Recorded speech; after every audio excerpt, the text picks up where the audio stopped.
oltre 30 anni progettiamo e produciamo solo Arredo Bagno, una storia che ci ha portato a esportare in tutto il mondo un prodotto unico e di qualità. Mastella, Treviso.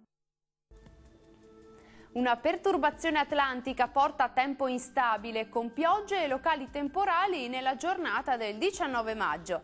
Nel dettaglio sul Veneto tempo migliore al mattino con nubi irregolari ma asciutto. Peggiora nel pomeriggio e la sera sui settori centro-settentrionali e su quelli occidentali con rovesci e temporali, anche forti tra Vicentino e Veronese, meglio invece sulle aree più a sud e più a est. Temperature massime tra i 22 e i 27 gradi, valori minimi tra i 14 e i 16 gradi circa. Spostiamoci ora sul Friuli Venezia Giulia.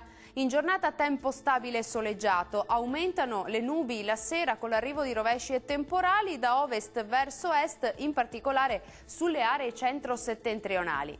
Temperature massime tra i 23 e i 27 gradi, minime tra i 13 e i 14 gradi circa. Raggiungiamo infine il Trentino Alto Adige. Anche qui peggiora il tempo, con rovesci e temporali diffusi, forti nel pomeriggio e sul Trentino e piogge ancora diffuse la sera. Temperature massime tra i 22 e i 24 gradi, minime intorno ai 16-19 gradi circa. Il mare sarà mosso, localmente poco mosso nel Golfo di Trieste, i venti invece saranno moderati e sudorientali. Dal meteo di Antenna 3 è tutto, arrivederci!